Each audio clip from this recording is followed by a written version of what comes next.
So let's discuss now your HIV or slash AIDS. As we already know, HIV is your human immunodeficiency virus, which may later on leads to AIDS or acute immunodeficiency syndrome. These particular words or phrases are actually interchangeably used. Okay, kasi nga, they thought that these two cases or two things are actually same.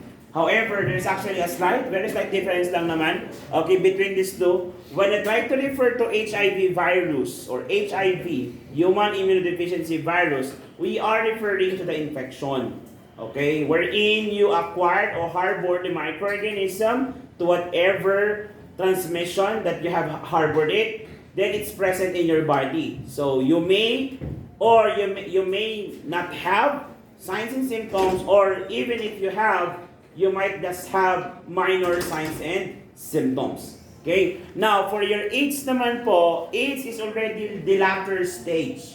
Okay, the latter stage or the end stage of HIV infection.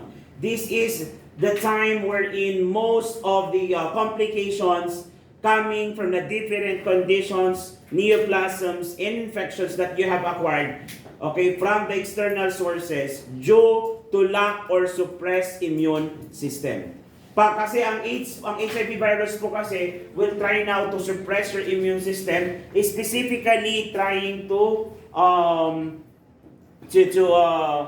trying to attack your CD4 T cells, which is a killer T cells. So basically, kapag na-atake po ito, the body will not be able to fight now infections and neoplasm. Hence, your body will become more susceptible in acquiring infections and neoplasm for that matter. Okay, so let's go now to the discussion. When I talk about HIV, kapag meron kang HIV, that doesn't mean that you already have AIDS. But if you have AIDS, it means that you have HIV. Yun po yung pagkakaiba. So it's about staging. We'll talk about your HIV. Causative agent is your retrovirus. So retrovirus is actually the genome of HIV or your human immunodeficiency virus. Okay? That's why the drugs that are used to treat your HIV are your antiretroviral drugs. Now, your HIV incubation period, okay, may take up to 1 to 3 months. Okay? So the infection may take up to 1 to 3 months for its incubation period or before it become detectable in your blood. Okay? So the antibodies that's trying to kill the microorganism will be detectable in the blood.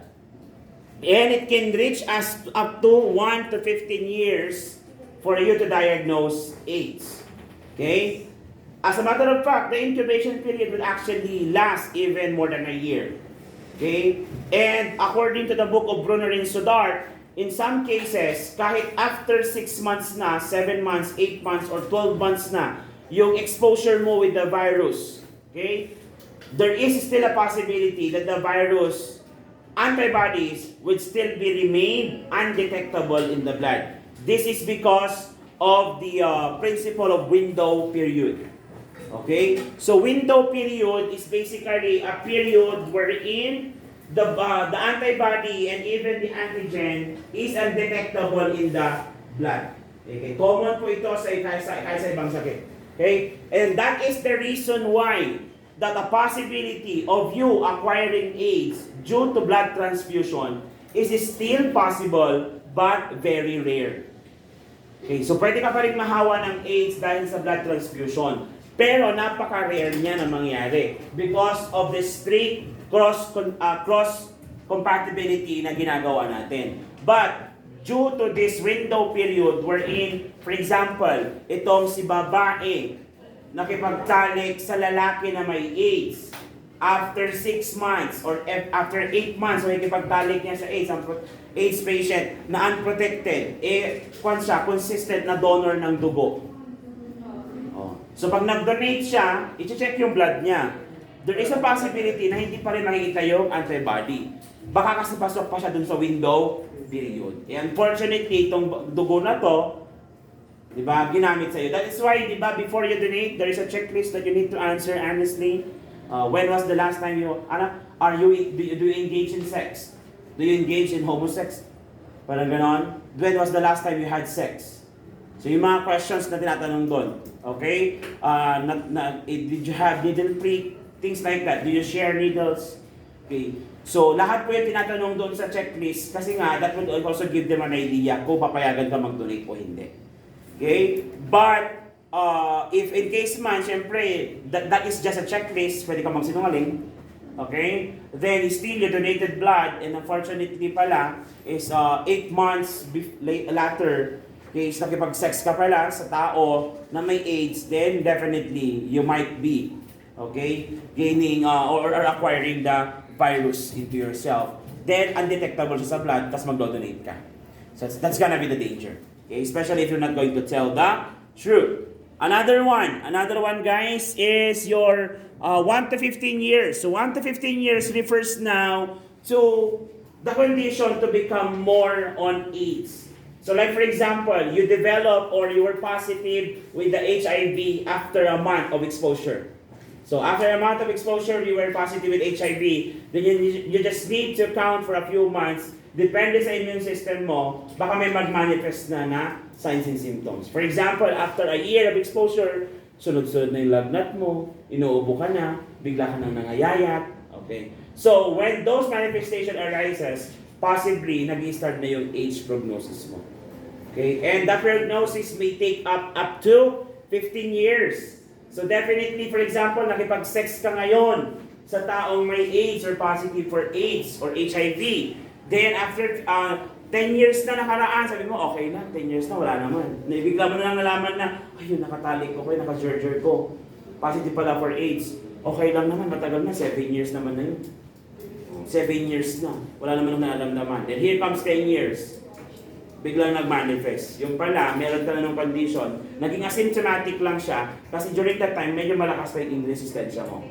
Okay? And times goes by, may stress ka, di ba? May stress ka sa trabaho mo, stress ka sa pag-aaral mo, nagkaroon ka ng problema, then your immune system will also goes down. Lalakas naman si AIDS. It attacks now your immune system, it copies everything, it destroys now the nucleus of the CD4 T cells, then eventually take over the immune system. Then you'll become immunocompromised. Then you will now get all sorts of infection available in your surrounding. Okay, so before we go to that, let us go first with the mode of transmission. Okay, mode of transmission. This is how the condition or how the virus transfers from one person to another. So if I will ask you right now, if what is the mode of transmission, I know that you will be answering your sexual contact. Okay, sex.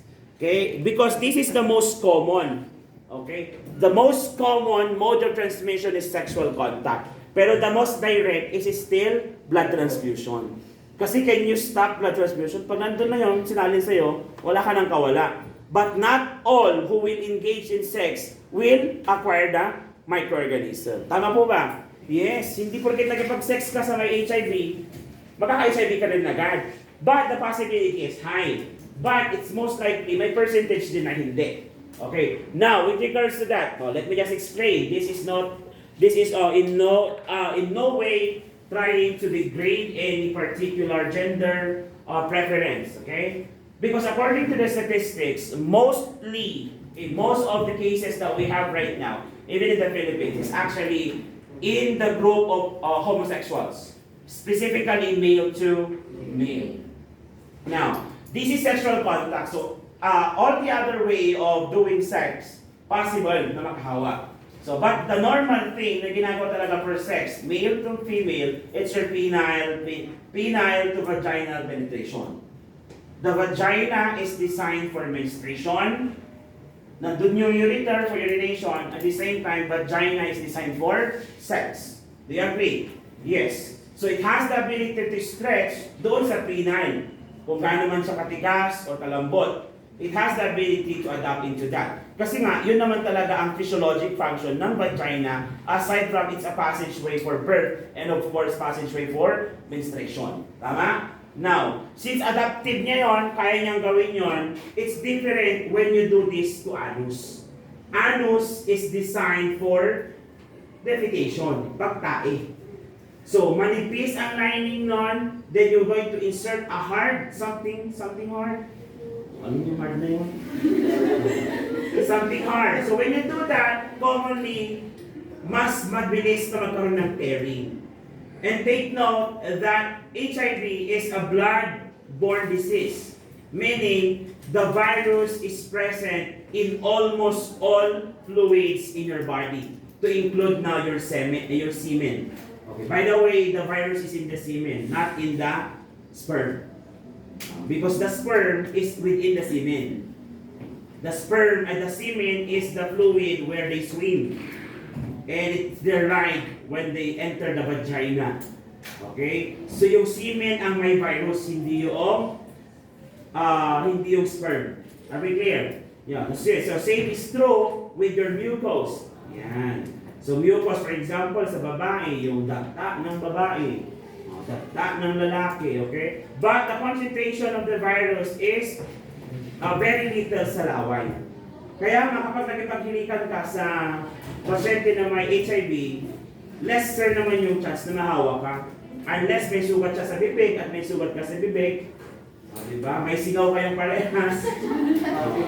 So, probably yung singaw, maglalabas din siya ng mucus which contains now your virus, then transmitted naman sa'yo. Hindi siya na-transmit dahil nilunok mo, na-transmit siya kasi may sugat ka din. And take note, kung ikaw ay serious ng ngipin, that's considered still an opening. Okay? Now, sabi nga nila, sabi na nagturo sa amin dito, kahit daw inumin mo ang 40 gallons ng laway ng pasyente na may AIDS, hindi ka pa rin mahahawa. Okay? It's still the blood mucus. Now, what is my point? Why am I trying to tell that? Okay? Kasi nga, the vagina, less likely, pag nag-penetrate, hindi naman siya napupunit. Or tearing is less likely. Especially if your partner is with your own race. So it's gonna be different pag iba. So like for example, if you're Filipina, then you married a, ano ba? Alam niyo na, Nigerian daw, sabi niya. O ano pa, German, ano pa, Russian, ano pa gusto niyo? Diba? Okay lang yon. So if you married an Asian, carry, sabi ng babae. But if you marry the foreigner from the Western countries and African countries, it's gonna be a challenge. Parang ganon. So, when you do that with the common race, okay lang. Kasi nga, kaya nga, kung makita nyo, ano bang group ang mas nag-i-engage sa sexual activity? Is still male to female. Tama? But, tignan mo, may still male to female. Pero yung transmission mas mataas sa gays. Kasi nga, yung penetration dun sa anus cause now tearing. So it creates now the opening. Okay? For the virus to enters now to semen. So pwede naman yan pagpunta sa gastrointestinal tract. Tapos bigla kang nataid, nilabas mo lang din. Okay? Pero kung may tear, the fluids will actually enter. Okay? This tear lining in the anus then eventually enters the system of a person. Okay? So it's gonna be different now. I have asked this question before when I was a community health nurse. Paano naman pag oral sex? Diba? Oral sex. For example, a guy and a person. Huwag ko nang sabihin na gay or female. Kasi kahit naman babae, ginawa din yun minsan, di ba? Oo naman, ginagawa din yun. Hindi naman gay ang gumagawa nun. Okay? So here comes a person doing fellatio. So ito yung lalaki, then someone here will do the fellatio. Isusubo niya. Ito, magpapasubo. So question now is that, kung ito ang susubo at siya ang may AIDS, may transfer niya ba yung virus from sa kanya papunta sa kanya? Less likely. Tama? Kasi napakaliit naman ng orifice, yung penile orifice, di ba? Okay? Unless talaga yung may sugat din siya, tapos dilidilaan niya yung butas. Okay, yun. Kasi part daw ng act. Sana naman kasi. Then, what if, paligtarin naman natin, siya ang may AIDS, ito yung wala. Okay? So, pwede ba din may transfer? Mas mataas ba yung chance na may transfer? Yes. Kasi nga, mayroon tayong tinatawag. Kahit na sabihin natin, hindi niya naman pinutok sa loob. Kasi may mga gumagawa nun, di ba? O, di ba? Fresh.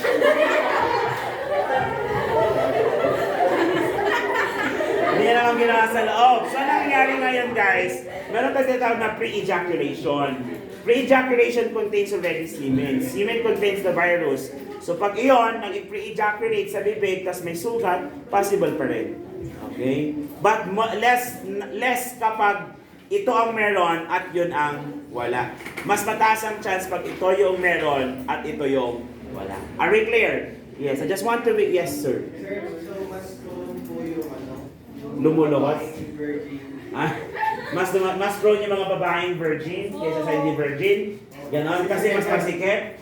Hindi po during sex. Ay, sa first sex po, di ba? First sex, because? Maano po yung Hymen. Okay, let me just clarify that, ha? Hymen can actually be teared in many other forms, not just with sex. When you are a girl or a lady who ride a bike or rode a bike, probably punit na hymen mo. So if your basis of being a virgin is the still unteared hymen, then nag-ride ka na ng bike, probably you're not already a virgin. Nag-gets nyo ba yun? So kung ang basihan mo na pagiging virgin is hindi pa punit ang hymen mo, but you rode a bike, a horse before, then most probably punit na yan. So hindi ka na virgin. Ang saklap nun, hindi ka pa naman nagipag-sex, hindi ka na virgin. So ganun yun. So huwag yung basihan yung hymen. Okay, kasi yung hymen ang basihan nyo, marami dito, kung hindi man lahat, hindi na virgin. Did you get it? Okay? But the thing is, regards to that, by pairing, okay? Yung pairing, I have watched that. I have actually watched it several times before. Sabi nila, kapag paulit-ulit bang na nakikipagtali, lumuluwag bang vagina? The answer is no. Lumuluwag ang vagina through delivery. Kasi nga yung repair. Tama? But when you do constant penetration through sex, hindi siya lumuluwang. Kasi the vagina has the ability to what? Constant and training, depende sa pangangailangan. Stretchable siya. Di ba nga? Kaya may stretchability ng vagina na susubukan pag manganganak ka na. Di ba? Nagkataon lang na sobrang laki ng baby, hindi kinakaya, kaya nagkakaroon ng tearing.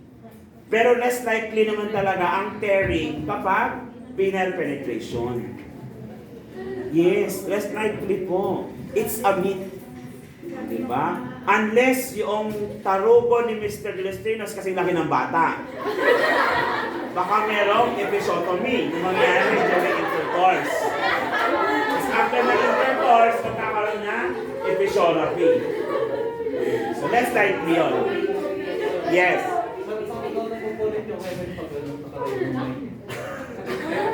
Because it's a very thin layer na pag pumayang ka lang, punit na. Basta nga para siyang parang cellophane na bininat mo, na iluwag mo lang konti, mapupunit na.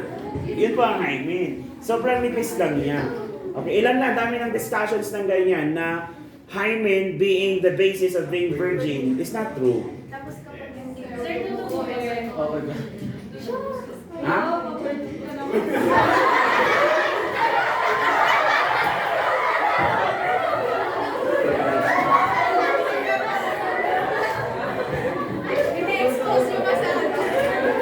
And this is not your discussion, ha? I'm just entertaining questions. Whatever you do after this class, it's none of my business. Okay. So can I proceed now? Tapos na issue yung dalawa? Okay, let's proceed now. Other mode of transmission is through blood transfusion. Just like I mentioned earlier, it is possible, however, it's very rare because of the extreme compatibility. Okay, na cross examination na ginagawa natin. But because of the window period, there is still a chance that a contaminated blood can be transfused to the person who is not infected with the same infection. Okay? Another one is the mother-to-child transfer. Okay? Di ba nga kaya nga sa IMCI nyo? Di ba meron na ito? The mother-to-child transfer. Unfortunately, for some children, okay, namamana nila, nakukuha nila sa nanay nila ito. Less likely naman na ita-transfer siya through placental transfer. Kasi meron naman tayong protective barrier sa placenta. So most probably, ang nagka-transfer nito is during vaginal delivery. That is why it is advisable to patient with sexually transmitted infection that's blood-borne by nature to deliver their fetus via CS. Okay, same thing is true for your hepatitis B because that is a blood-borne disease. Aside from that, indirect contact through soiled articles. Sir, paano yung indirect contact through soiled articles? Tinanong sa isang estudyante, sabi niya, Sir, ano yung nag-share ng condom? O, nagamit ko na, ikaw naman. Ano daw? Yung sabon? Ano yung sabon? Anong ginagawa sa sabon? Pinapasok mo, tapos nilalabas mo, ikaw naman, gano'n? So, materials that are used, for example, if you are a nurse, you use a needle to a patient with positive HIV. Tapos na-needle prick ka. O kaya, drug addict ka. Diba? Drug addict ka, nagko-cocaine kayo, then share ng needles. Diba? Share ng needles. Kaya common yan. Lahat ng bloodborne diseases common sa mga ganyan cases. Speaking, may pagkakagabi sa may self-sanitary, may bypass operation. Daming polis namin nahuli. PIDEA pala yung katransaction niya. Bibili lang ako ng diaper, ba't ang daming tao? Tapos may patrol car. Buti hindi ako dinampot, no? Baka sabi nila. Sasagsuot ko pa ng parang kan lang, yung maiksing short, sandog. Sombrero. Kasi mainit kagabi, right? Mainit kagabi nga, kaya nakasando lang ako, bibili diaper, tsaka ng ulam, tsaka ng bigas. Sombrero lang ako, sando na mahaba pang sando, tapos maliit na shorts. Saka naka-chinelas lang ako. Di pa ako nag-mask. So, pwede na din natin ang pot. Madami nagka-traffic hapon doon. Anyway, okay, let's go now to the other concepts.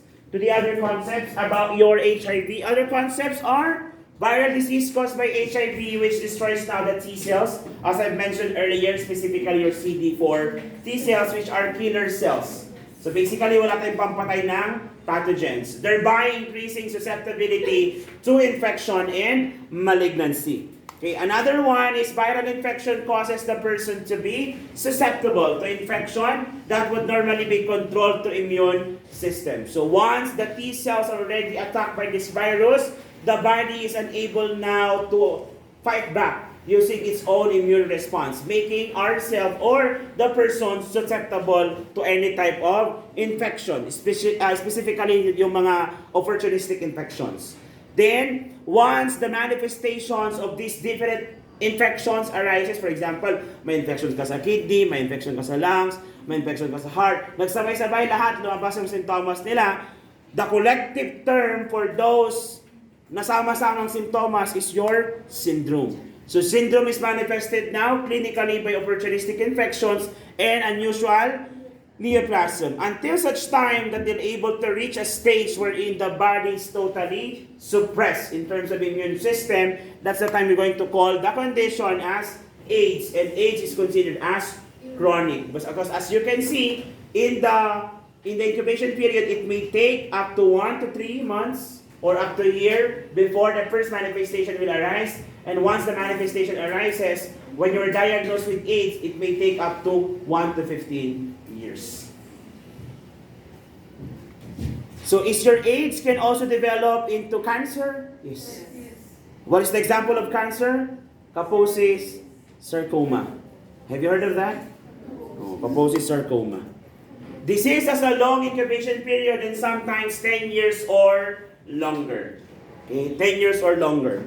So the World Health Organization and the Department of Health classify the stages of your AIDS depending now on the manifestations that you have. O ikaw, tignan mo ito. Baka naman for the past few years or months nakipag-gerger ka.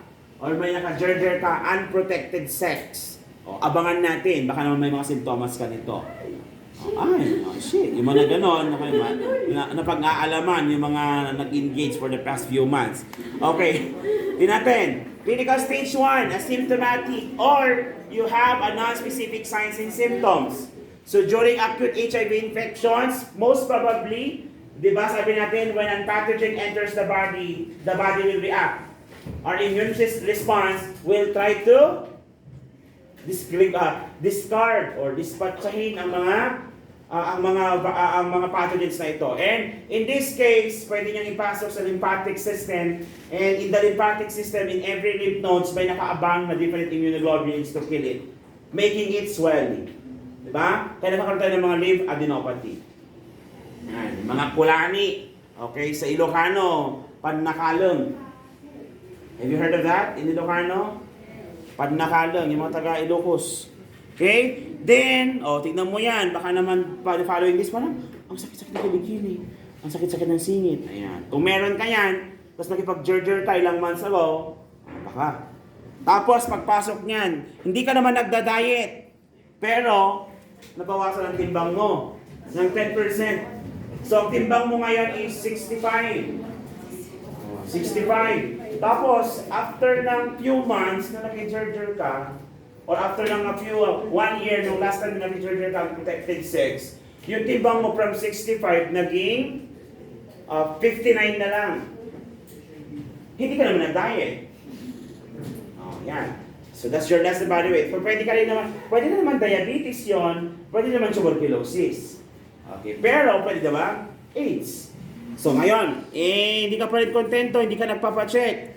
So, sige, wait down. So pag hindi ka kontento, hindi ka rin nagpapacheck, so you have to move forward. Okay, so stage 3, hindi ka nagpacheck, so hindi na control ng antiretroviral. Papasok tayo ngayon sa stage 3. Can I proceed? Stage 3 is your intermediate or moderate signs and symptoms. Baka naman nagkakaroon ka na ng unexplained diarrhea for 1 month. Okay? Or baka naman meron kang oral candidiasis. Sakit sa bibig pag nagtututbrush, nakita mo mga patches ng puti. Hindi ba yung singaw kasi medyo mapula? Ang oral thrush, patches siya, parang napasok, parang pinaso ng sigarilyo. Ganun ang itsura. Okay, yung parang, minsan kapag oral candidiasis sa sanggol, akala mo gatas. Alisin mo, hindi iyak yung bata. Yung pala candidiasis. So candidiasis is caused by your Candida albicans.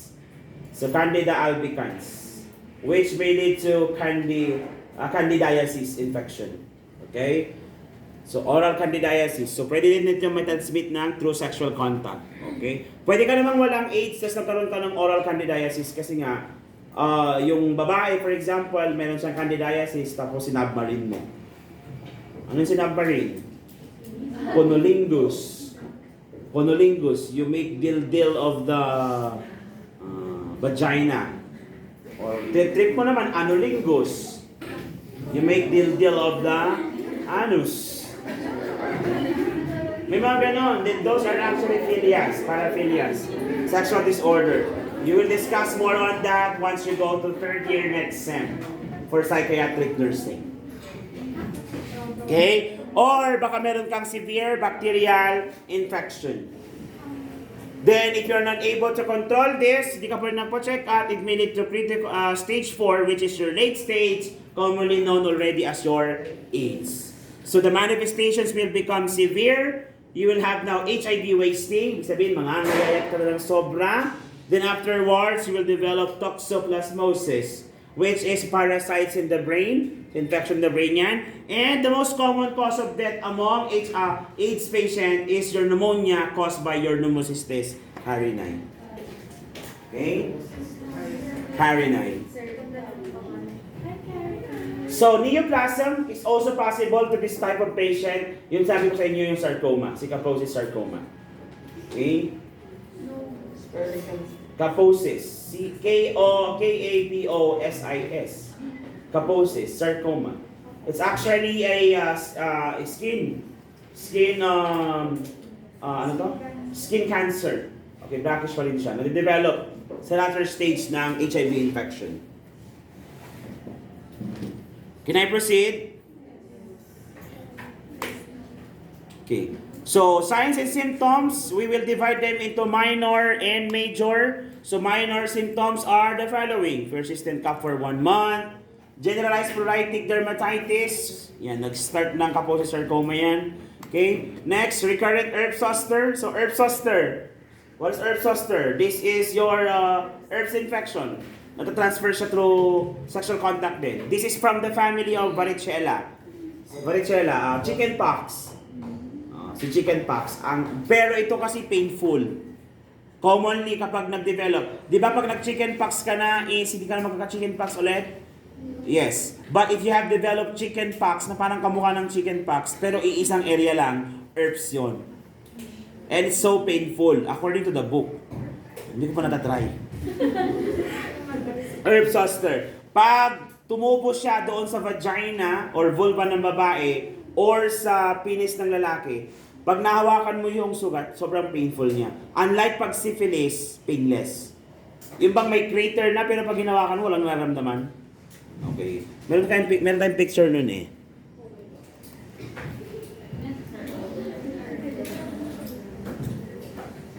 Syphilis. Di ba ang syphilis is your tulo? Ay, gonorrhea pala yun, sorry. Syphilis. Ito si syphilis, painless chancre.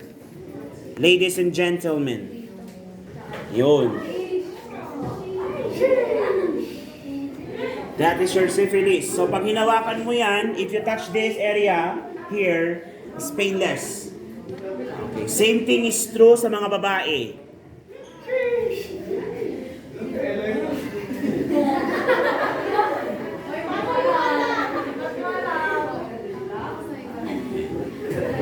So girls, alam niyo na yung tsura.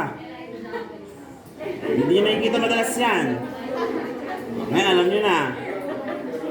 Minsan nga, mas nakikita pa ng boys. Am I right? Ladies, hindi masyado nakikita. Alam nyo na ang view. So, that's your clitoris, of course. Perineal area. At dito yung... Ano nandito? Ureter. This is your labia minora, then labia majora. Ano to? Damo. Okay na. Up for the sake of one.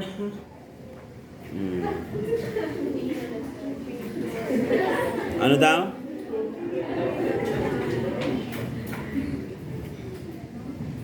So, tuloy natin. So, that's your herpes zoster. Of course, sabi natin kanina may oral candidiasis.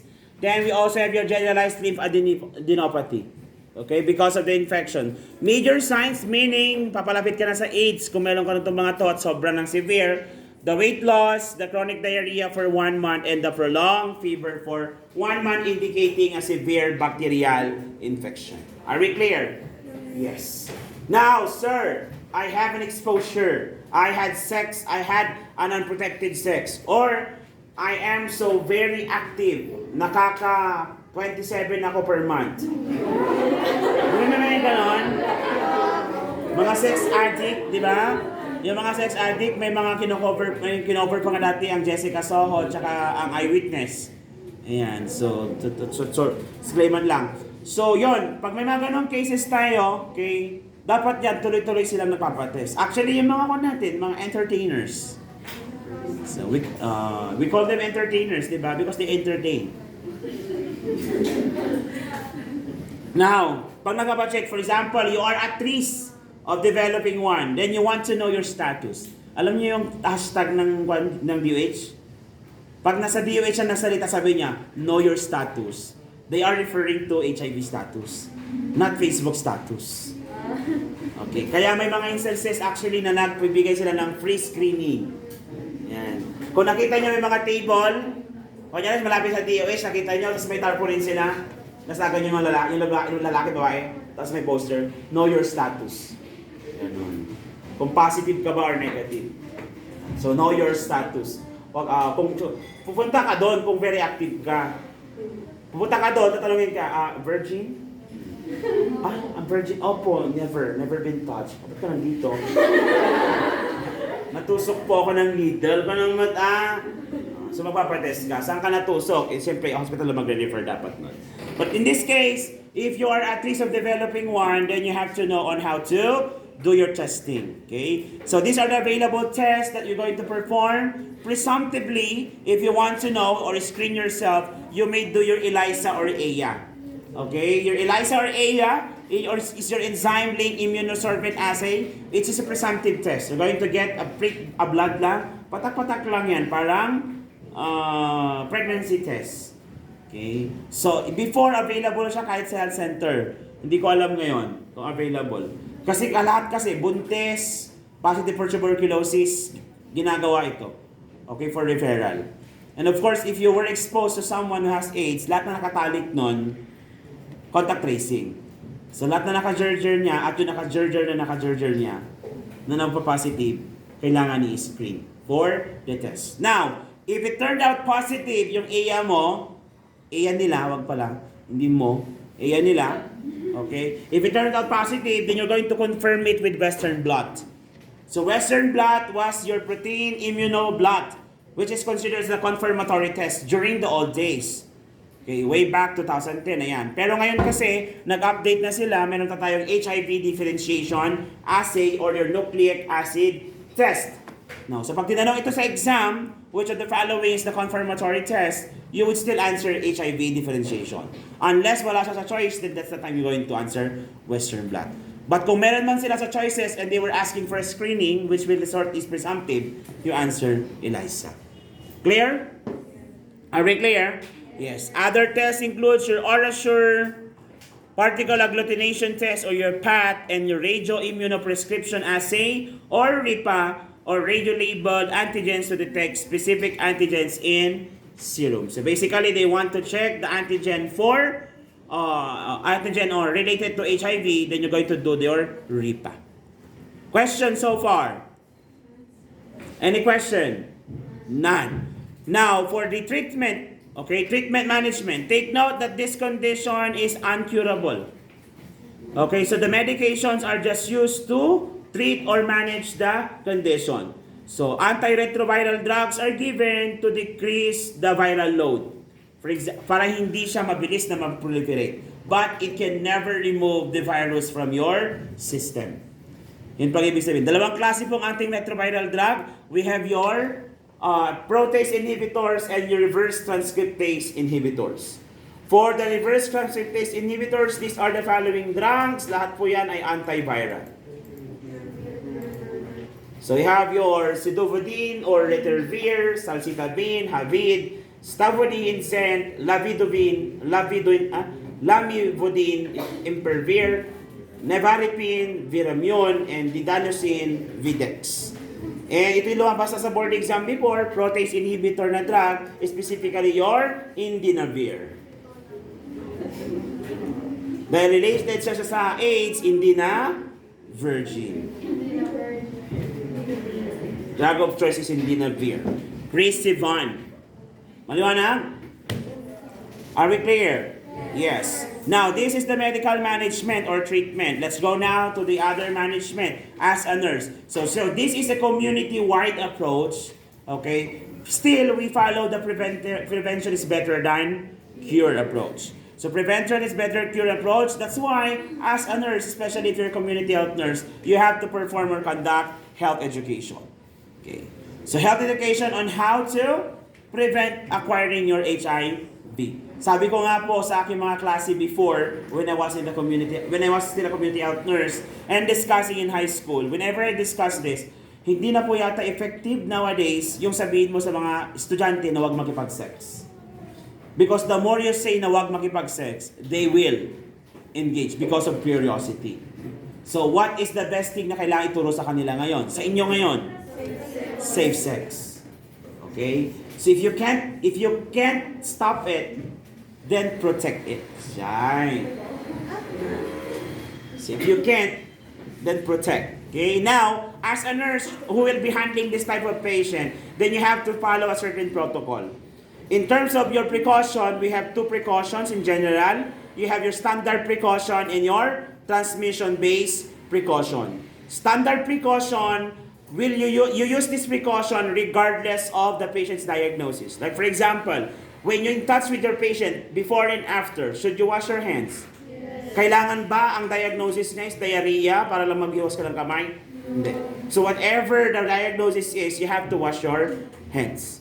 Clear tayo? Yes. Now, kapag ang case niya naman, for example, is COVID-19, then we're going to make use of your droplet precaution because the mode of transmission is droplet. Are we clear? Now, for this condition naman, we still going to use your bloodborne precaution. However, bloodborne precaution kasi is applicable to all diagnoses that are in touch with blood. Kahit nga wala siyang diagnosis, basta you are in touch with blood, you have to wear gloves. If you are in touch with feces, your urine, you have to wear gloves. Kailangan bang, kung hindi ba AIDS ang sakit niya, hindi ka gagamit ng gloves? Kukuha ka ng ihi, hindi ka gagamit ng gloves? Kasi nung natatarao din na, kula din na para siyakang ka. So you have to wear gloves, isn't it? Yes, if you are in touch with blood, blood is the best vehicle for every bacteria and everything. Okay? So you have to wear gloves as well. Okay? Regardless of the diagnosis. So it's still standard precaution. However, pag blood and bodily fluids, specifically, we use universal precaution. So universal precaution is a standard precaution that is designed to use whenever you are in touch or a possibility in contact with blood and bodily fluids. Clear? Are we clear? Yes. So that is your universal precaution. What else? Prevention, 4 C's. So crisis, condom, culture, and community. Let me just emphasize the culture and community. Alam naman natin na your generation C is the most active generation. Not only with everything, but even with sex. Nauso na yung saying sa inyo ngayon na sex first before marriage para magkaalaman na. Pag hindi satisfied, hindi sayang ang pera sa divorce or annulment. Di ba ganun ang panahon ngayon, whether you like it or not, your generation is like that. Okay? I remember my friend before from San Diego. So, Philam siya sabi sa akin, you know what, bro, if you want to get laid in the US, you just need to attend the high school party or college party. And when you do that, you have to bring at least 5 condoms with you. Ganon. But when you choose a girl, it depends because there are 2 types of girls. What are the 2 types of girls? Those who are lovable. So marryable daw, ito yung mga papakasalan mo. And those who are fuckable. Yung pang fuck lang, uwi later, ganon. So, asan ka dun ngayon? May sumagot na estudyante sa akin isang araw, sabi niya, share both. If you fuck me, you have to marry me. Yeah. So, saan ka ngayon doon? Okay. But the point here is that, yeah, the generation is already there. Okay. Pero kung kayo ay nandun pa rin sa generation namin na, diba? Ngayon kasi, takot na yung babae na kwan daw, parang, ganun din sa lalaki, parang wala man lang kaalam-alam sa sex to. Kaya ginagawa ng babae, nagpa-practice na sa iba. Para when the right man came, I am prepared. Gusto niyo yung ganon? Okay na yun, parehas kayong walang alam, di ba? Para pag parehas kayong walang alam, paano na kasi? Pagkatanggal ng pantalon, ano susunod? Medyo kakaiba yun. Okay? Next, now, if we follow the protocol of the Department of Health, we follow the ABCDE approach for STI prevention. So what is your ABCDE approach for STI prevention? Abstain. The best way is to not engage in sex. If you do not engage in sex, then the probability of you acquiring the disease is less likely to happen. Okay? However, di ba? Hindi ko mapigilan, sir. May jowa ko. Then you have to be faithful. Siya lang. Ako lang.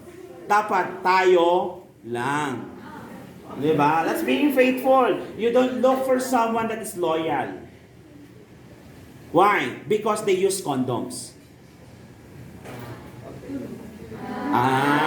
Lalo nyo na. Di ba? Because faithful will stick to one person and will never look for others. But loyal people will stick to that person but will look for others, but they have need protection. Just like me, I am faithful. At least when I get married. And do not use drugs, of course. Do not, kasi you'll get bypass. Akala mo, parokyano, yung pala, pideya.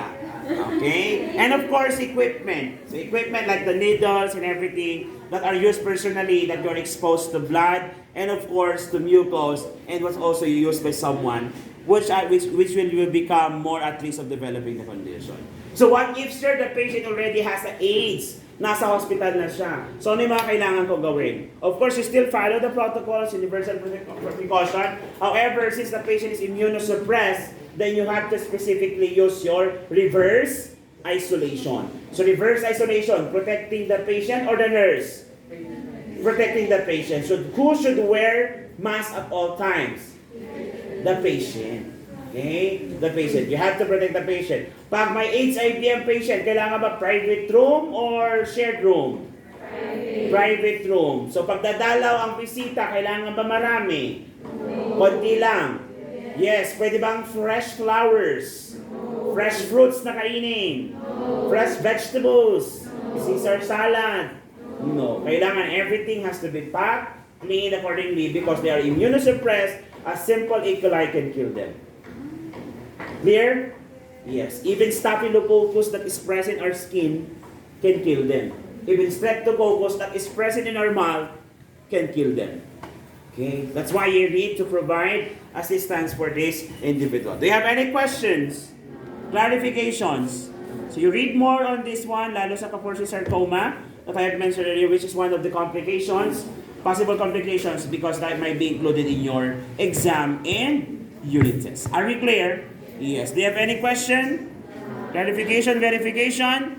Everything that we discussed today is just based on the book. And of course, lahat po na pinag-usapan natin, even the green matters, are all just for educational purposes. No offense and no intention to offend someone. Are we clear? Yes, sir. Di ba meron ang tawag na? Yung kapag hindi mo talaga mapigilan na makipag-sex, meron yung gamot. Yeah. Ano naman yun? Dalawa yun eh. Yeah. Aside from condom, there is a prophylactic drug that we can use. Actually, yung retroviral din siya. Antiretroviral drug that you actually use it as prophylactic. Like for example, siguro kadalasan ito ginagamit ng mga porn star. Mga porn star kasi di ba wala naman silang contraceptives na ginagamit. Bibihilang porn na gumagamit ng condoms.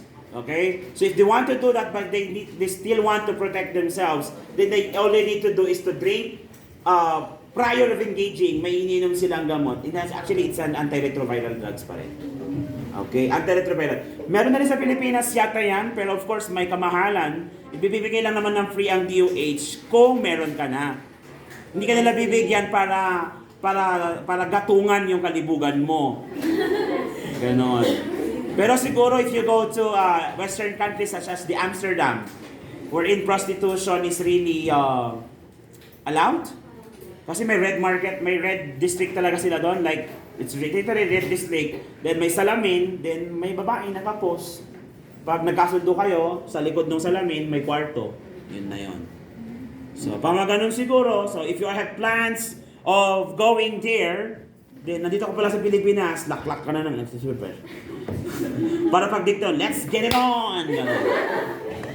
Okay, do you have any questions again? So if you have any questions, I supposed to be discussing pa yung hepatitis.